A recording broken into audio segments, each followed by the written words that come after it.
Okay. Hello everyone, thank you for coming to this presentation. This is Elma and I'm Aleksandar. We are coming from Team Automation. This team is mainly doing stuff regarding the deployment of the services. We have one service that is responsible for that and we are trying to improve it. So, what?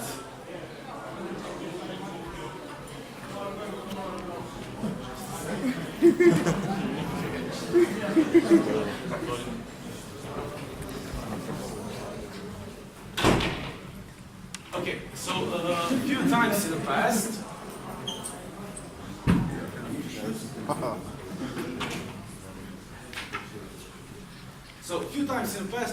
we have rolled out a feature that was affecting our clients in unwanted way.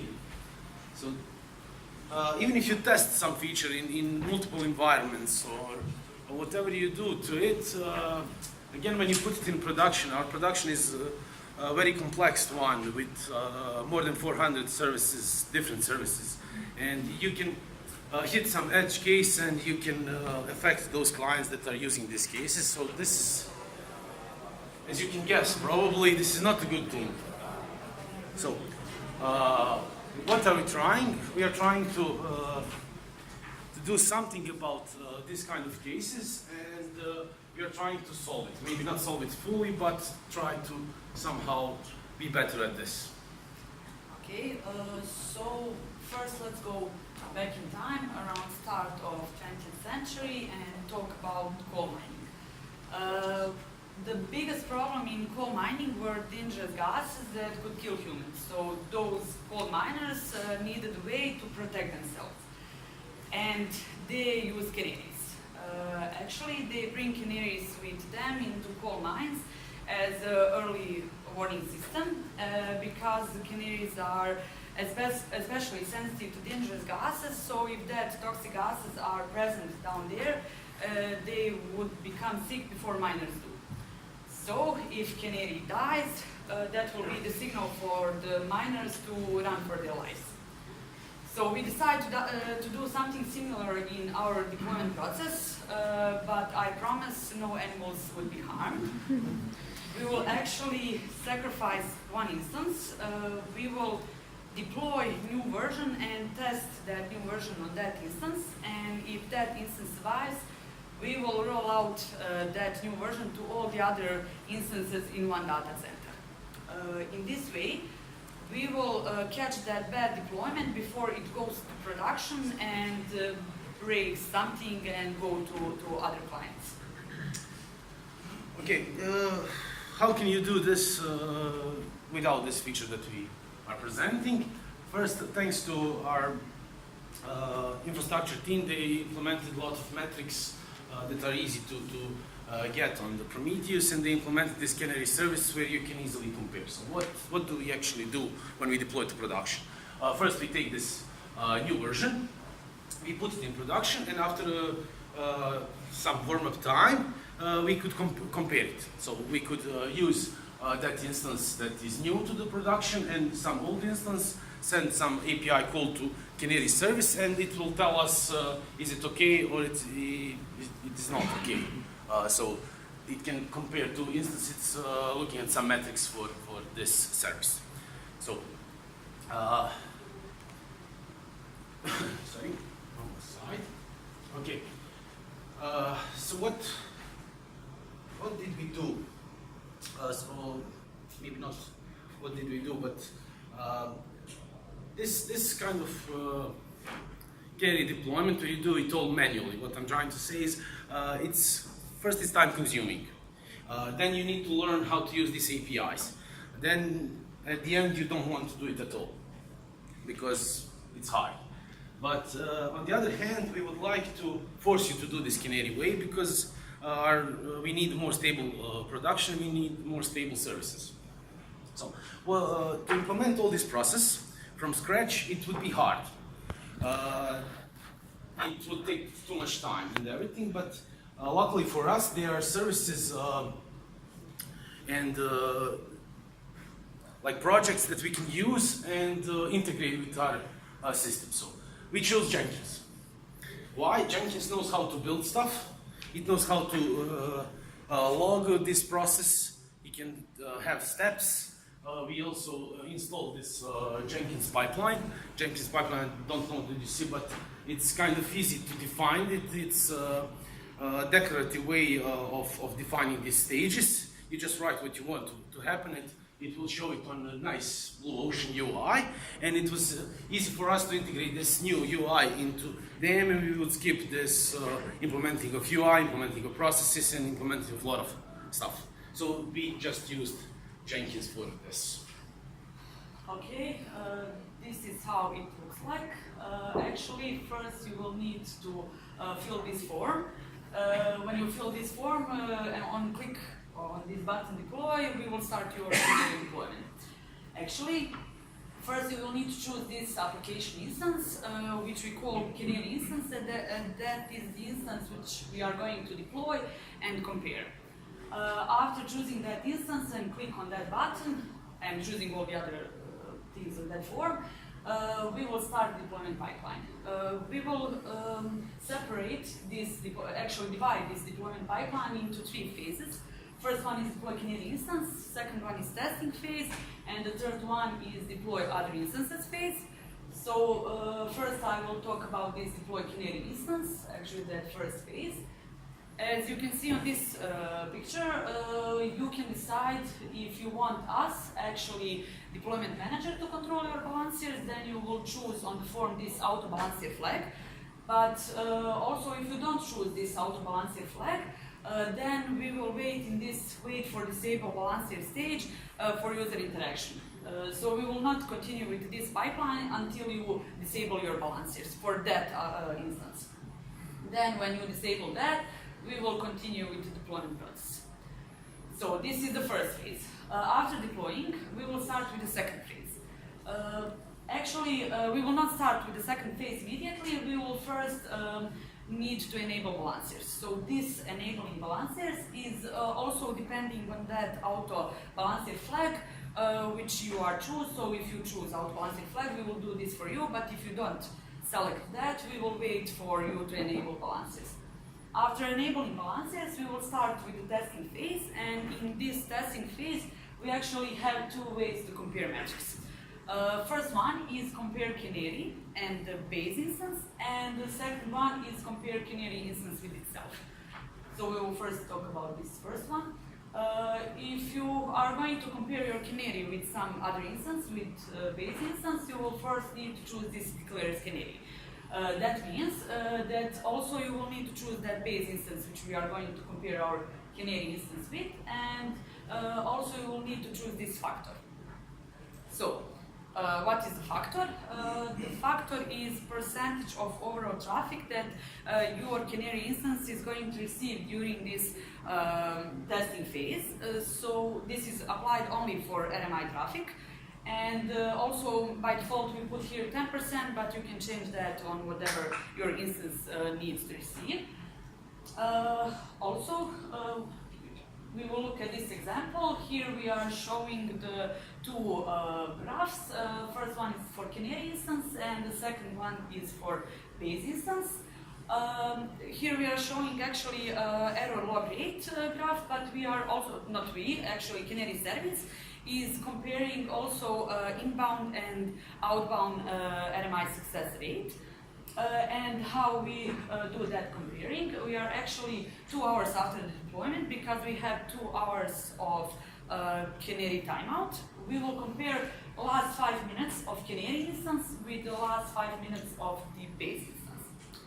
So, as you can see on this picture, this is not the same, but we are actually looking if they are the same with some margin of error. Here they are not the same at all, and this process will fail. And what happened after the failure, I will tell you later, but now you just need to know that this is going to fail. So the second approach is compare Canary instance with itself. In this approach, actually, some of you cannot choose that first type because you have applications which which cannot compare actually two instances, because one instance is for one type of client and the another instance is for another type of client. In that case, you will not declare as Canary, and you will need to choose this offset. So, what is the offset? We will again look at this example, and as you can see here, we don't have two graphs because we are comparing only one instance with itself. And we will again, 2 hours after the deployment, compare last 5 minutes of it with 5 minutes moved in time by offset, plus 2 hours, because here again we have that 2 hours Canary timeout. And that is the offset actually.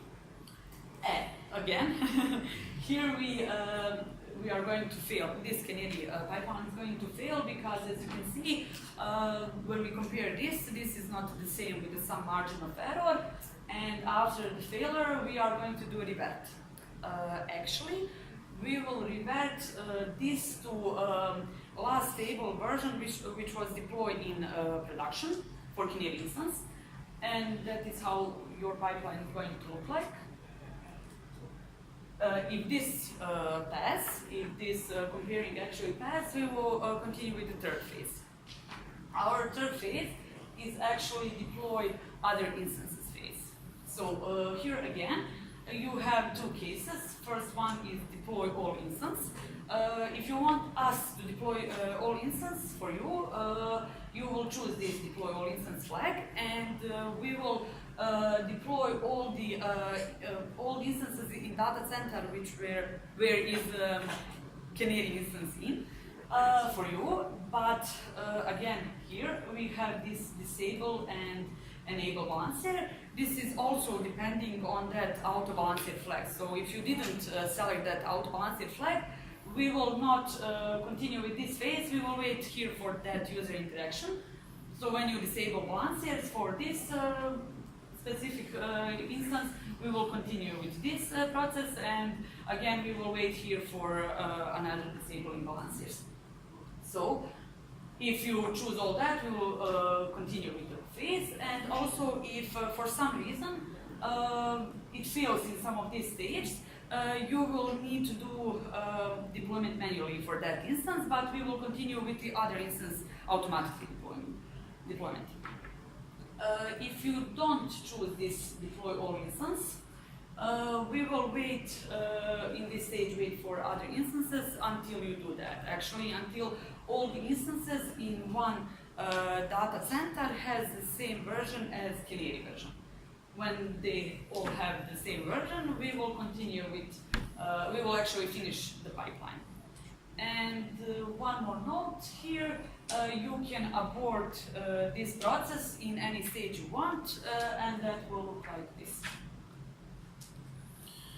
Okay, I will go roughly through architecture. I will not go to details, but just to sum up these stages, what happens. Okay, we have a deployment manager. This is the internal tool that can deploy, that can enable or disable some ballaster to some application. Most of you know that. We have Canary service, thanks to the infrastructure team, that can compare stuff. And what we did, we put some Jenkins in our architecture. So when you fill up the form on the DM and click deploy in this Canary form, this will initiate start of the job on the Jenkins side. So after that, all the calls from the Jenkins in this first phase, where we could deploy Canary, will be going through the APIs and calling the DM. So this instance gets deployed. After a warm-up of 2 hours, that is the second phase, where we will check every few seconds, we will check this state. So in these 2 hours, you will see the state of your service. So you don't have to wait for 2 hours if it's failing immediately. But after 2 hours, we will check it again and see if it's okay. We will continue. If it is critical, we will fail this process. After that, in the third phase, we will use the API to deploy or just check for other instances if you didn't choose deploy all instances. And at the end, keep them fine.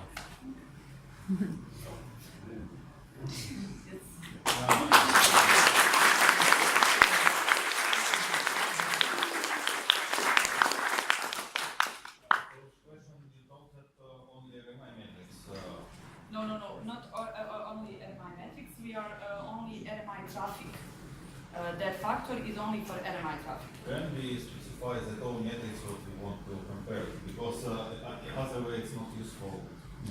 Yeah, I understand.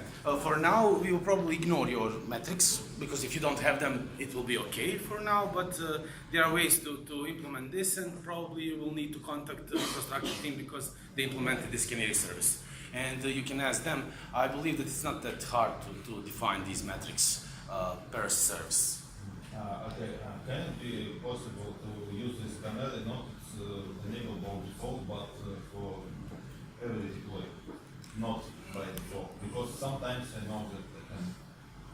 Okay, let's say like this. There will always be some red button that you can disable it. Yeah, but it's disabled at all. But here deploy. Sorry? I mean that when I want to deploy, I am for every instance. For example, on Bangkok I want to use Canary, but on Frankfurt I don't want to use Canary. That's the global. Okay. That is not, I would say that is not a question for me. If you want something or don't want something, you have to ask somebody over there what you want and what you don't want. But I'm not seeing this. Okay, at first you'll probably have a problem and you will disable it. But why wouldn't you use this? Why wouldn't you trust your metrics? Why wouldn't you just leave it, come and go drink a coffee? It is easy to explain. For example, that set applications deploy and it's hard to set up Canary because it's what Canary might be talking about when we deploy Postgres with sidecar. It doesn't Okay, make but any sense. I understand. Your my metrics are not enough for you, but you will implement your own metrics, and that will be good for you, probably. And when you have these metrics, you can use Canary. Am I right? Yes, that's I should back to my first question. And see, okay, you can define metrics. I don't know how, me, but infrastructure team can help you with this, and you can define whatever you want. Okay. And then we will call this Canary service, and this Canary service will give us some metrics for your service, and it will say us is it in critical state or not. So this is actually it's Prometheus metrics, so you can use whatever you have on a Prometheus.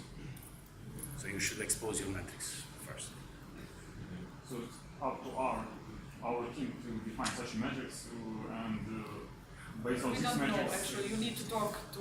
Yeah, but yes, it's up to you. It's up to you because I cannot take the responsibility for your service, to be honest. So you will need to have this metrics. It's possible to have a period less than 2 hours. No. For now, I don't know, we can discuss it, but I believe that 2 hours is good.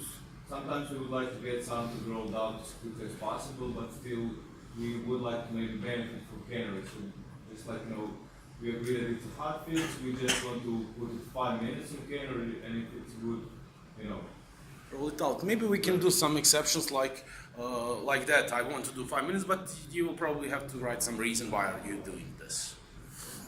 Yeah, so we will, sorry for interrupting. We will collect these requests and sort them because it's not something that we decide.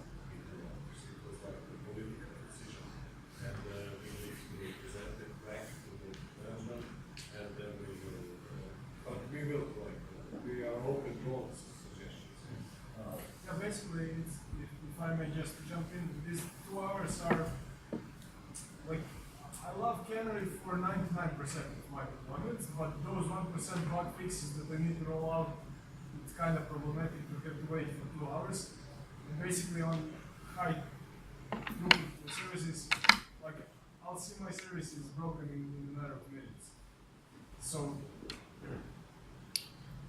But you can abort your process if you want. If you see that it's going to fail. That's just kind of my reason why I don't deploy everything always. Well, I understand that, but I look, get it. we cannot solve everything. We begin with this, and we can collect this information and try to move it forward, and that's all I can say. But please, when you're disabling Canary, please write the reason why you did it. What's wrong, so we can look at these reasons and decide something and do something about it. If you just disable it with some Q reason or whatever you hit on your keyboard, that's not okay. You'll probably just turn it on back. But try to write the reason why, what is your problem, and even you can create a Jira task. You can contact me on Slack. Tell us what's bothering you so we can fix it. Maybe just a question slash feature request. Yep. The way I understood it, if I pick an instance like this, pick as Canary checkbox, right, it will proportionally lower the amount of traffic my service will receive. Yes, over there in mine now. Okay, but if I choose to compare the Canary with itself, I don't get the lower number of requests, or is... No, you don't get. Why? Because this service is doing this is receiving some traffic, and it's probably for one client, and you cannot lower the traffic on that instance. That's why we don't lower the traffic. Yeah. Well, because if somebody needs that, we can also. Yeah, maybe we can. Because of all use cases that people like. And the feature request part is like I'm deploying some APIs and they are accessed directly through HA proxy. So do you have some plan to implement this same lower number of requests feature for this use case? I'm not sure, but Stipe, did you work on some Lua script to do this on AG proxy side? I tried it and we are experimenting on it. It's way how we do it. Yeah, basically. So we currently don't support, just some people don't understand what the also is asking. We currently don't support lowering the amount of traffic towards front-facing services. So if you have front-facing service, we don't have any way to influence the number of requests that you receive. We are trying to do something with HA proxy, not much success yet. Because you can tell HA proxy to get this like lower. Yeah, but it's very difficult the HA proxy to influence the individual backends. You can choose backends, but you cannot change it. So we need to prepare them from front. So this means that we need to automate this configuration of public HA process, also like we did for this internal portal or internal path. So it's important. Actually, I could probably